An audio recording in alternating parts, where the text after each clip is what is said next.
Hello and welcome to the Disabled People's channel. It's great to have you here, and it's especially great to have Esme returning with us. I haven't presented before, and it's great to have Amanda with us for the first time. I'm Steve. I've been part of the Disabled People's channel for a while now. I've done something on fibromyalgia a long time ago, and then various discussions with people since. Let's start with Amanda. Do you just want to say briefly something about yourself? Yeah, so obviously I'm Amanda. I am 45, living in Paisley in Scotland, and I was diagnosed with fibro in 2009. And it's led me on an interesting journey, shall we say. And Esme? I'm Esme. I am a fellow Scot, Amanda. However, I actually live at the moment in Newcastle with my wife and my little boy. And I've been suffering probably a lot longer than I realized, but I was diagnosed in 2019 by what do you call them? It's just gone out my head. There goes fibro fog. By a rheumatologist. Thank you, a rheumatologist in Birmingham. Yeah. After, having lots and lots of aches and pains and repetitive pains in the same places, I was suggested to be referred to a pain clinic, and then the pain specialist said, actually, I think you need to see a rheumatologist. I think you probably have fibromyalgia. And I was diagnosed on the same day with chronic fatigue syndrome as well.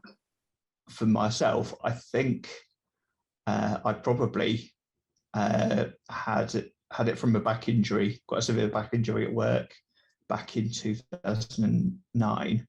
And then very slowly over the years, it took me a long time to kind of really accept that I had the aches and pains to start off with, and then I had to do something about it.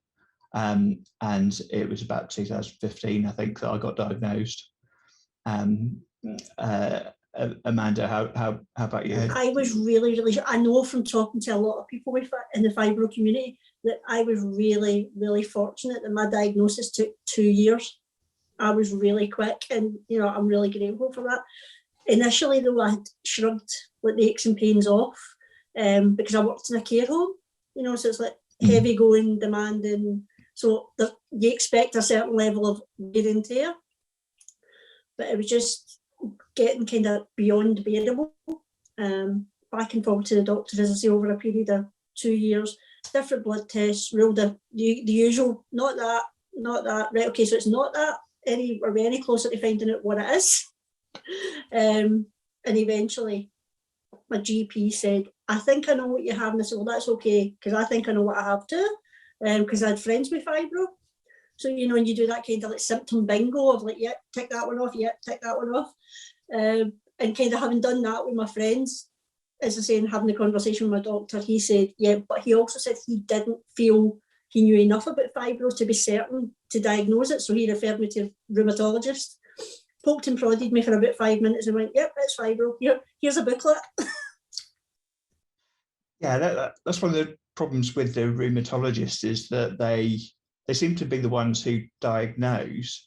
So you go through the various tests and things all the way through it, and then they end up ruling out everything that's rheumatological, if that's the right word. Yeah, so they rule out everything that's basically to do with them. Say, yes, it's fibromyalgia. We've got nothing more to do with you now, and then send you back to the doctor. That's kind of the frustration there. It took me a long time to kind of put enough of the symptoms together. Yeah, we're kind of conditioned to kind of say, no, we're fine, we're going to keep going on. It's only a bit of pain. And so there are all the other symptoms that were kind of floating around. But it wasn't until one day Mum said to me, you need to go to the doctor tomorrow, tell them about the pain. And because I hadn't really mentioned it before that, I'd been kind of trying to self-medicate with a bit of alcohol, bit of cocaine, all that kind of thing. Wouldn't recommend those, especially without talking to your doctor first. And so it wasn't until then I went to the doctor, said, yeah, I'm in a lot of pain. And she kind of discussed things and said, yeah, I think you've got fibromyalgia. So I looked it up, found out that a couple of medications I was on were kind of fairly good for it. And then it went from there, and yeah, came straight back and said, yeah, I think you're right. And then, yeah, rheumatologist kind of did the usual kind of, refer straight back. And then eventually kind of went onto the pain clinic, which I think is probably where the most support can be found. My experience was slightly different because when I was around 17, I started suffering from abscesses. And when I was 21, I was diagnosed with something called HS, hidradenitis suppurativa. So because I had a chronic illness already, I feel like I didn't have such a detector on, I was I was putting a lot down to, oh, that will probably be the overall pain that I get from hidradenitis suppurativa. Oh, that aches will be because I had such a bad abscess last week that I couldn't walk or move. So the muscles have seized. There was always reasons for it. I took a long time to actually get to the point where on sort of chronic pain websites where I saw lists of fibromyalgia symptoms, and I'm like, oh, weirdly, I've experienced all those symptoms, but I had never really thought, oh, it must be, I would never have put my finger on that and said, this is what I suffer from, because, well, to be honest, I think for a long time, people thought fibromyalgia was the condition that you were given when everything else was ruled out. And there was a bit of a sort of unknown to fibromyalgia. Nobody really understood enough to really know how to diagnose properly and really to sort of know how to sort of take things forward. So for me, it was a case of went to the pain specialist and he said, take this leaflet, circle all the bits that you're in pain. I just said to him, mate, like, I would circle the whole of my body right now because every part of me is in pain. And he said, right, okay, actually, I think it's fibromyalgia. You need to see a rheumatologist. So it was much longer for me, but it shook me quite a lot, even though I was coming almost with a possibility of it being fibro. It shook me, I have to say. It took me a long time to feel any sense of validation from it. Can we just jump back briefly? You mentioned HS with some big long name that I'm not even going to try. Can you tell us briefly what that is? Most people believe it's an autoinflammatory condition. And so you get flu-like symptoms, you become very inflamed in certain areas, and it can infect all of the skin folds or hair-bearing skin of your whole body. So I have abscesses on sort of cysts on my scalp. People get it on their neck and back, which I'm lucky enough that I don't, and face. People can have it in armpits, breast, stomach, groin, and buttocks. I mean, it's fully covering, and I would say it's one of these conditions that is so far-reaching. It's any age, pretty much, that's got maybe a hormonal change at some point. So quite regularly, 8-year-old girls, 9-year-old girls will suffer first from it around about then. So yeah, any gender, any age, it can come on. Some people say that they've had triggers from HS just at the menopause, or when someone has a baby, it starts and it continues. And essentially it's one abscess, then another, then one reoccurring in the same place, and then them connecting and creating something called a tract, a sinus tract, where you have tunneling underneath your skin. So I had much major problems as sort of late teens in my university days. Took lots and lots of medication for it to try and combat it. Taken sort of biologics, so like chemotherapy drugs, had infusions, had baths with crazy medical medicines, had light therapy, laser therapy. I've had lots. And in the end, in 2011, I had both sides of my groin basically removed by a plastic surgeon, and I had to heal for months and months and was kind of housebound, and that helped that one area. And it's basically, it's actually much more common than anyone would ever imagine, but it's quite an embarrassing condition, so a lot of people don't talk about it. Yeah, that sounds horrible because it can be so visual, I suppose. Very visual. But equally, when I wear clothes, some people would say, but you Yeah. don't look very sick. I don't really understand. And the amount of invisible illnesses I've been given over the last few years is unbelievable. And that's kind of where a lot of people, I think, find things like fibro. You know, if there was a scar on the skin or some tissue damage or something that you could see, people would find it more feasible. Mm. I don't know about you, but some people have approached me, and I don't know about yourself, Amanda, but some people say, but you look all right. You seem quite happy. You know, all that sort of stuff. And you think, well, I try. Yeah, I walk with 2 sticks, so Yeah. that kind of gives one, so that gives a little sign, I suppose, in that way. But apart from that, then people are always kind of saying I look well, and there's nothing particularly obvious most of the time. See, there's a difference between you're looking well and you don't look sick. I differentiate the two. Yeah. If someone tells me I'm looking well, I take that as a win, because if I don't look as bad as I feel, and I'm not scaring small children when I'm walking down the street, that's a good thing. Yeah. You know, so I've kind of learned to differentiate the two, you know. Yeah. You know, but you don't look sick. Yeah, because I'm just that awesome at covering it all up. I know. I'm the best actress. It's taken many years of practice. Yeah. So Esme's kind of briefly touched on trauma earlier, and I guess through different traumas and things like that throughout our lives, trauma being a very varied kind of word, but so one moment, brain's gone. This is a good example, Steve. It's this is a really good example. Don't apologize. This is Steve having a little bit of a brain fog moment. This is us going, what's that word I was going to say? Where was I? What was I talking about? Please prompt me. And that's us, you know, unfortunately. That's a good point, actually, because I would have asked this section, because we edit things, I would have asked that little moment to be taken out. And usually we do. But I think in this video, that's a good reason not to.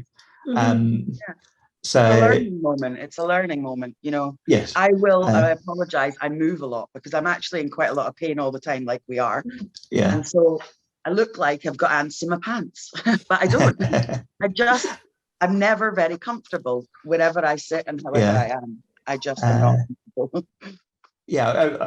I say something about trauma. So it might not be very obvious, but throughout the years, we've tried to kind of hide it, mask it, and things like that. And I suppose the different stages, especially when the chronic illnesses are in early stage, we might be in a bit of pain, a bit of discomfort, not quite sure what's going on, and just try to kind of pretend everything's normal. So by the time we get to this stage, we might be very limited in terms of what we can do, but we mask it. And as May, you just mentioned that you kind of fidget a lot. Some people just see that as being a bit of a fidget. They wouldn't necessarily realise quite what's behind that. With me, I think I tend to be fairly still, but when I'm kind of talking, I've noticed a lot more recently. My hands get a bit more animated, but what you can't see is that the rest of me is just staying still. My arms are just resting on my chair, so it's just a kind of that bit waving around. But we mask it, and so most people won't necessarily realise. A friend of mine, actually, when I told them I had a diagnosis of fibro, her husband's a doctor, and she's sort of been working in childcare for many years. So she understands, and she's come across people that have suffered from it before. And so I thought, I'll just tell her and she'll be cool with it. And she said, everybody has fibro these days. And in that moment, I just wished so much that she wasn't that friend to say that, because I actually for quite a few weeks she moved on to good chat. We had a lovely time. Our children played, but I honestly had to speak to myself and give myself a good shake as to not text her, not communicate with her, not be her friend, because I felt so angry that of someone who's, you know, reasonably educated, surrounded by people of the medical professional, sort of the medical profession as a thing, because she's, you know, her husband's an ENT specialist. I just thought she'd have a little bit more foresight not to say something like that. And she will have no idea what she said has stayed with me for months. Yeah, Amanda, is that something that you've experienced? I think I was quite lucky. As I say, I had friends that had the condition. So I had like a core circle of people that were understanding. But to be fair, anyone that didn't understand and anyone that, you know, wasn't okay with, when I eventually sorted my head out and got okay with having boundaries, anyone that wasn't okay with that, I have just let them drift off on their merry way. Is it something either of you are able to kind of differentiate and kind of say, I think this is the fibromyalgia, this is the ME CFS, or is it just a big overlap for both of you? For me, it's just a whole bunch of feeling, you know, acute lethargy, where your child's talking about a really interesting subject, you're eating something, you're in the midst of a moment and your eyes just start to close and you're about to close it. And, you know, you can't control it. It's like you're being dragged and held with chains, how tired you feel. To lift your arm, it feels like there's some really heavy weights on the end of your arms. And to, for example, you know, try and just like put a duvet back on a bed, feels like that duvet is full of bricks. So I can differentiate a bit, you know, if it's, you know, if I'm having a fatigue day, a foggy day, you know, or it is like a higher pain day. I still don't know whether the ME diagnosis was the start of the fibro, or, you know, or whether I was whether I was misdiagnosed then. Yeah, I've thought about that before as well, was that I haven't been diagnosed with chronic fatigue, but I've obviously got a lot of the symptoms that do say it could be, but fatigue is sometimes one of my biggest symptoms. But I think that's partly because I do a lot of pacing to try and manage my life and my symptoms. I'm kind of spent a lot of time trying to learn to manage things, but I can quite often just feel that there is that complete lack of energy. The way that I like to kind of describe it's like a phone battery. We're all used to kind of mobile phones that kind of are right down at in the 10% or something like that, and so we start to kind of think, oh no, how are we going to get through the rest of the day with this? For me, I was working in security, always on my feet, busy kind of moving around, very physical work.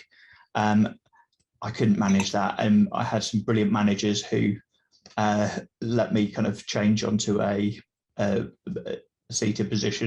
And then a few years later, as I was getting worse, I got moved into a kind of a back office. And then eventually I just couldn't manage it. And so I had to have a break. Amanda, you've kind of mentioned about being in care work. Well, I'm not anymore. I worked on for 2 years after my diagnosis, and my employers were, and again, I know this is really really rare, and I was really lucky. They actually like rejigged my shift pattern and things, so they were really supportive. But the support just delayed the inevitable, because they can change the shift pattern, but there was more and more stuff where I was having to rely more on my colleagues, or sometimes even, and it was an elderly care home, and it's like sometimes even the residents were like planning things that they needed done so that I would have time to rest and chat to them. And I thought that was the point when I realised it was time to leave. At night, I have now been diagnosed with sleep apnea. So I have a giant CPAP machine, face mask that I attached to myself. I was diagnosed with that in November last year. So from, say, 11 p.m. till 6 a.m., I have a face mask blowing high flow oxygen into my airways to keep me awake. Keep me asleep, but also in the daytime, keep me awake, keep oxygen going to my brain. But I would say every single day I'm battling I did a home test because it was during COVID. We couldn't do a sleep study in the hospital over COVID time. And they brought me in and said, so you've got severe sleep apnea. And actually you stop breathing 28 times an hour. Wow. I was like, what? And they said, you're going to have to just have this as a lifetime thing. And if you feel sleepy, and I have to do a sort of sleepiness scale to see just how sleepy I am, whether I'm able to drive or not. And so they've taken my license, and I have a special license, which allows me to say, as long as I'm on that machine every single night, I am therefore fit to drive. But I have to take my, I have to question it every day and say, right, am I able today? So yeah, it's pretty life-changing, and it's kind of become quite all-encompassing.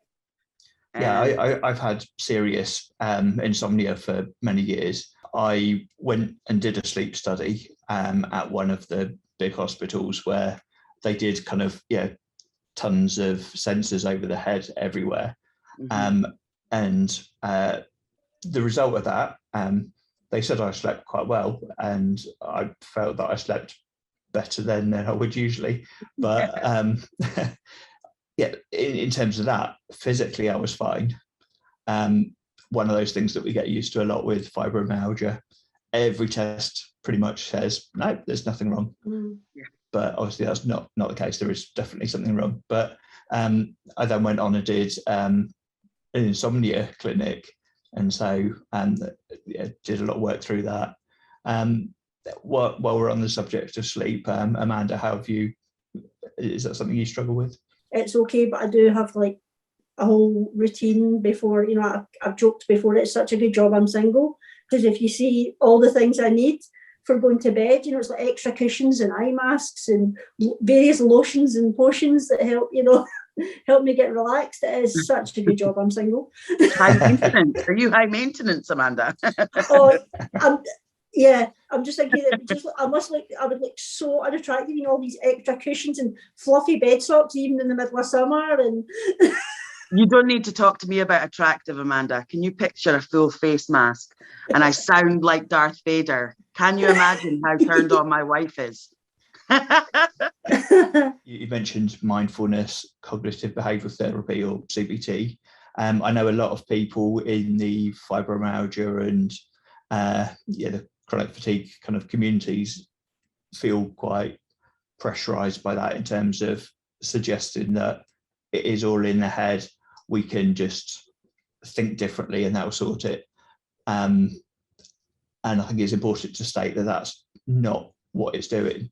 It's helping us to understand, to process, and learn to live with kind of where we are now. I did some counselling, and in the first session, he said to me, "What do you want to get out of this?" And by then I'd realised that I just wanted to learn how to grieve for my previous life and learn to accept the new.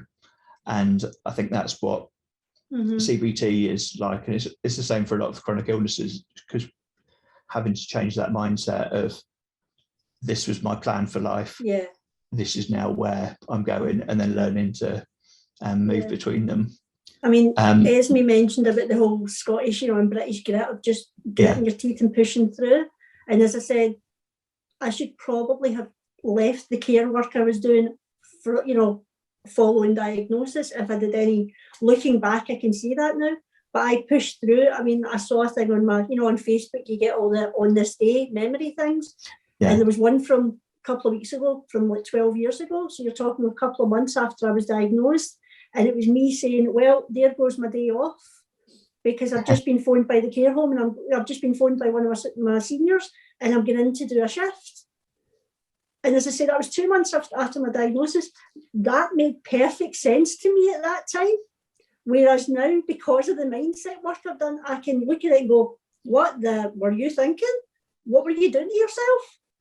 Yeah, I think all three of us, by the sounds of it, we were the kind of people who would just throw everything in, all or nothing kind of, they need me, I'm there. Yeah. And we would kind of really work with that. So how did you kind of end up in terms of leaving work, yeah, I mentioned that I kind of got to the point where I had to leave. It was at the point that they were going to sack me otherwise. So yeah, I'd gone through that process. I mean, my GP was practically sick at me and like saying, "No, you can't be doing this." And I was like, "But I like my job." I had friends. Everyone was trying to tell me you can't, and then eventually I just said, as I say, no quality of life. The light bulb moment of, no, can't be doing this anymore. Yeah. And that was that. Was on ESA, and then the DWP and the Infinite Wisdom declared me fit for work. So you were receiving ESA. They decided you were fit for work. Did you appeal or? No, I just went, okay, and then spent about a year trying to find another job, and wasn't working out. Decided to go self-employed, which initially was basically I went self-employed selling stuff that I made as a crafter. So it was like just kind of, okay, well, that's something that I can do, and I can regulate my hours, and I can regulate when and how I work. And then again, that kind of led to a whole different area of therapeutic creativity, and on to where I'm now self-employed doing completely different stuff from where I saw myself do. As were you kind of, did you just go straight from work into benefits? Yeah, just listening to Amanda and sort of talking about the shifts that she was taking extra, and slowly having shifts where she was realizing that she couldn't do what she was hoping to do. I was finding myself as a carer and as a nanny really just finding shifts where I was lying on that sofa going, oh, should I maybe just go to hospital with this abscess? Oh, I feel really infected. Maybe I'm kind of a bit septic. Thinking, what is it I'm doing? I'm meant to be caring for someone, but I'm actually lying on their sofa trying to decide whether I should be in hospital or not. Really, I shouldn't have gone in for my shift, but I thought no one else is going in for my shift because it was a one-to-one setup. And I didn't want to let people down. So I was in that sort of situation for quite a while. And then I went on long-term sick. So I had time where I had an operation and they let me have some months of paid sick leave. And then I just said, listen, I can't keep doing this. I've realized that actually if I don't focus on my health now, then I am going to just burn out completely. So I still had my business, which was really difficult, but I was thankfully very lucky that I had a business partner. So she took much more of the lion's share of it for a while. And I started the process of going through benefits. Like you said, employment support allowance, got put to the support group, which is where they decide that you aren't able to work at that point. And then I now receive PIP, which is personal independent payment. Having those things in place took a long, long time, in a very, very emotionally turmoil, sort of troubled time, very kind of depressing sort of road. But to look back and say, so glad that I did it. I went through 2 different appeals, but what I have now, the quality of life that I have, is I can drive to all of my appointments, which are, a couple of times a week at least. I can drive there. I was getting taxis, paying my money. All my benefits were going on taxis to get to the appointments during the month. And so when I never thought I was somebody who could ever justify being ill enough to have a car from the PIP, the DLA at the time. But it was other people saying, why not? Well, you're going to 3 appointments a week. They're across the city. You have to either get buses, which you're not well enough at the moment because I was on a immunosuppressant. So I couldn't get buses. I had to be in taxis. And I was thinking, do you know what? Maybe you're right. But I needed external forces to be telling me these things because I couldn't see it. I was blinded by, I am a 24-year-old girl. Yeah, so I think that covers the kind of that whole change of mindset from, I must work, I must keep doing, and especially with the caring side of things, it's so easy to forget about ourselves, and we need to learn that if we don't care for ourselves, we can't care for others, and that's kind of come into that whole support thing. As you've kind of mentioned that you've got a wife and others around who are supporting you. I know that I wouldn't have managed this without massive support network who've been absolutely amazing. Amanda, have you had something similar? Yeah, I've got, as I say, close friends are really, really good. I was also lucky that one of the friends I knew with fibro early on was connected to one of the fibromyalgia charities. So that kind of helped gain a lot of information and support group access and stuff like that. So I've, again, been really fortunate that, kind of connections that made sure I've always been really supported through it, yeah. Yeah, I think that's one important thing, and it's something that we bring up in a lot of videos, that support network around us. And there's often support groups for many conditions, Facebook or wherever. And that's definitely something that's made a big difference to me. I've got a strong community of support around. I would like to thank both of you so much. Thank you, Esme. No, thank you. Thank you, Amanda. Thank you. Thanks. Lovely chat. Yeah, it's been a pleasure. So on behalf of the Disabled People's Channel, thank you so much. And I look forward to catching up with you both at some other point. Thank you very much.